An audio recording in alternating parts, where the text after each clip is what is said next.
मैं हूं आपके साथ पूर्णिमा मिश्रा। हमारे खास प्रोग्राम क्या कहते हैं नरेंद्र मोदी में आज आपको सुनवाएंगे पीएम मोदी का वो ऐतिहासिक भाषण जो उन्होंने 6 मार्च 2024 को बिहार के बेतिया में दिया। अपने भाषण में प्रधानमंत्री ने कहा कि बिहार वो धरती है जिसने सदियों तक देश का नेतृत्व किया है। बिहार वो धरती है जिसने एक से बढ़कर एक प्रतिभावान व्यक्तित्व मां भारती को दिए हैं। और ये भी सच्चाई है कि जब जब बिहार समृद्ध रहा है तब तब भारत भी समृद्ध रहा है। साथियों, बिहार वो धरती है जिसने सदियों तक देश का नेतृत्व किया है। बिहार वो धरती है जिसने एक से बढ़कर एक प्रतिभावान व्यक्तित्व मां भारती को दिए हैं। और ये सच्चाई है, जब जब बिहार समृद्ध रहा है तब भारत समृद्ध रहा है। इसलिए विकसित भारत के लिए बिहार का विकसित होना उतना ही जरूरी है। मुझे खुशी है कि बिहार में विकास का डबल इंजन लगने के बाद विकसित बिहार से जुड़े कार्यों में और तेजी आ गई है। आज भी करीब 13,000 करोड़ रुपए की योजनाओं का उपहार बिहार को मिला है। इसमें rail, road, ethanol plant, city gas supply, LPG gas, ऐसी अनेक अहम परियोजनाएं शामिल है। विकसित बिहार के लिए हम यही तेजी पकड़नी है, इसी तेजी को बनाए रखना है। आप सभी को इन परियोजनाओं के लिए बहुत बहुत बधाई। साथियों, आजादी के बाद के दशकों में बिहार की एक बहुत बड़ी चुनौती रही है यहां से युवाओं का पलायन। जब बिहार में जंगल राज आया तो ये पलायन और ज्यादा बढ़ गया। जंगल राज लाने वाले लोगों ने सिर्फ और सिर्फ अपने परिवार की चिंता की, बिहार के लाखों बच्चों का भविष्य दांव पर लगा दिया। बिहार के मेरे नौजवान साथी दूसरे राज्यों के दूसरे शहरों में रोजी रोटी के लिए जाते रहे और यहां एक ही परिवार फलता फूलता रहा। किस तरह एक एक नौकरी के बदले जमीनों पर कब्जा किया गया। क्या कोई भी व्यक्ति सामान्य मानवी को इस प्रकार से लूटने वालों को माफ कर सकता है क्या? माफ कर सकता है क्या? क्या ऐसे लोगों को माफ कर सकते हैं क्या? बिहार में जंगल राज लाने वाला परिवार बिहार के युवाओं का सबसे बड़ा गुनहगार है। जंगल राज के जिम्मेदार परिवार ने बिहार के लाखों नौजवानों से उनका भाग्य छीन लिया। ये एनडीए सरकार है जो इस जंगल राज से बिहार को बचाकर इतना आगे लाई है। साथियों, एनडीए की डबल इंजन सरकार का प्रयास है कि बिहार के युवा को यही बिहार में नौकरी मिले, यही बिहार में रोजगार मिले। आज जिन हजारों करोड़ रुपयों की परियोजनाओं का लोकार्पण और शिलान्यास हुआ है, उसके मूल में भी यही भावना है। आखिर इन परियोजनाओं के सबसे बड़े लाभार्थी कौन है? इसका सबसे अधिक लाभ उन नौजवानों को होगा जो अभी रोजगार करना चाहते हैं, जो स्कूल कॉलेज में पढ़ रहे हैं। आज गंगा जी पर 6 लेन के केबल आधारित ब्रिज का शिलान्यास हुआ है। बिहार में 22,000 करोड़ रुपए से 1 दर्जन से अधिक पुल पर काम चल रहा है, जिनमें से 5 पुल तो गंगा जी पर बन रहे हैं। ये पुल, ये चौड़े रास्ते ही वही तो विकास का मार्ग बनाते हैं, उद्योगों को लाते हैं। ये जो बिजली से चलने वाली ट्रेनें चल रही है, वंदे भारत जैसी आधुनिक ट्रेनें चलने लगी है, ये गति किसके लिए है? ये उन नौजवानों के लिए है जिनके माता पिता ने ऐसी सुविधाओं के सपने देखे थे।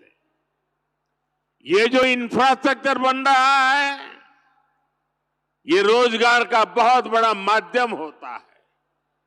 इसमें मजदूर हो, ड्राइवर हो, सर्विसेज से जुड़े लोग हो, इंजीनियर हो, ऐसे अनेक क्षेत्रों के रोजगार इससे पैदा होते हैं। यानी ये जो हजारों करोड़ रुपए सरकार लगा रही है, ये पैसा बिहार के सामान्य परिवारों के पास ही पहुंचेगा। इससे रेत, पत्थर, ईंट, सीमेंट, स्टील ऐसे अनेक उद्योगों को, फैक्ट्रियों को, छोटे छोटे दुकानों को बल मिलने वाला है। साथियों, ये जितनी भी नई ट्रेनें चल रही हैं, पटरियां बिछ रही हैं, ये सब कुछ आज भारत में ही बन रहा है। मेड इन इंडिया है, यानी इसमें भी भारत के ही लोगों को रोजगार मिल रहा है। बिहार में भी रेल इंजन बनाने वाली आधुनिक फैक्ट्रियां एनडीए सरकार ने बनाई है। आज पूरी दुनिया में डिजिटल इंडिया की बहुत बड़ी चर्चा है।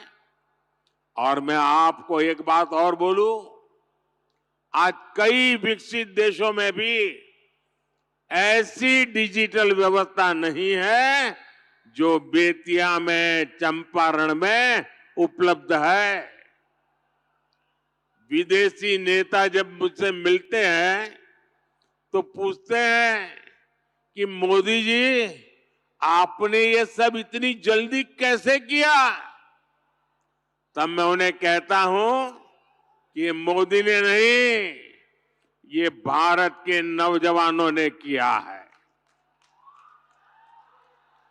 मोदी ने तो भारत के हर युवा को उनके हर कदम पर साथ देने की गारंटी दी है।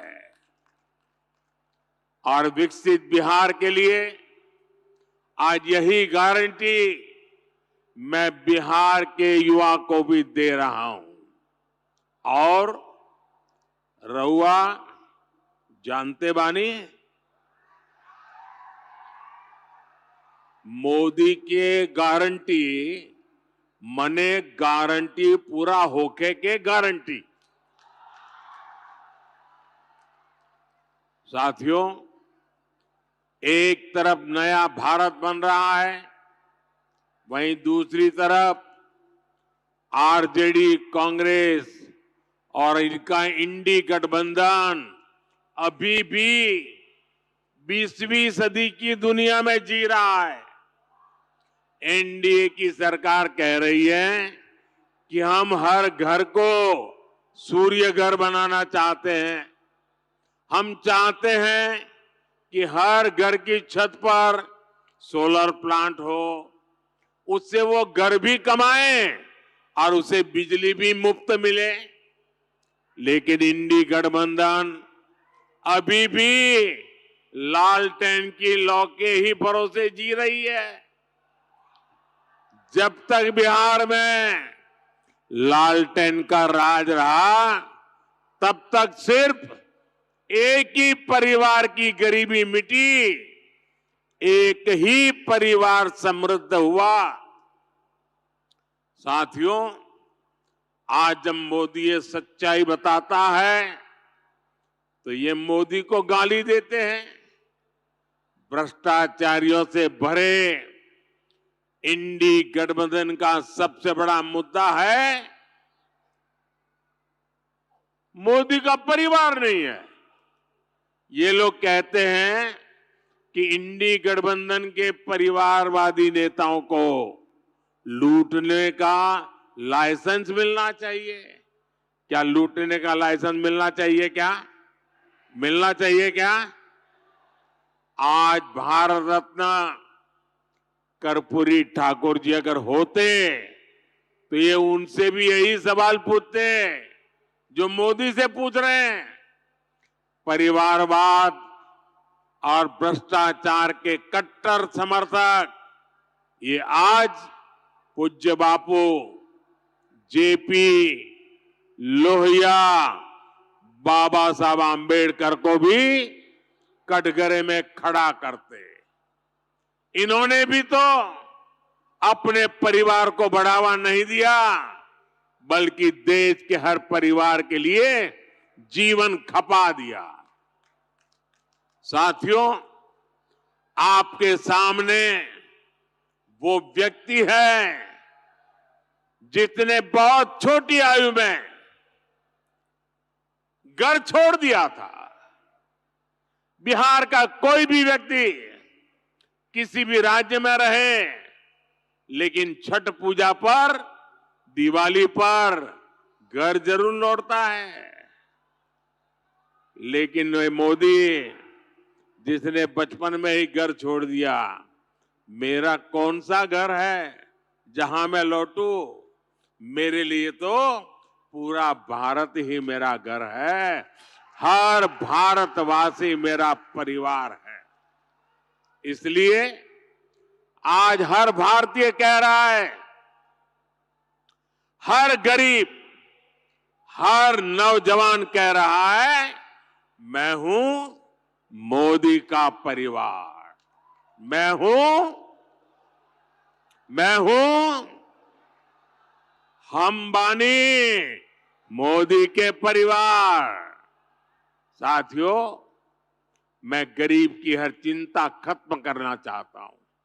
इसलिए मोदी अपने गरीब से गरीब परिवार को मुफ्त राशन दे रहा है, मुफ्त इलाज की सुविधा दे रहा है। मैं चाहता हूं कि महिलाओं की जिंदगी से कठिनाइयां कम हो, इसलिए मोदी महिलाओं के नाम पक्के घर दे रहा है, टॉयलेट दे रहा है, बिजली पहुंचा रहा है, गैस का कनेक्शन लग रहा है, नल से जल की सुविधा हो रही है। ऐसी चीजों पर काम कर रहे हैं।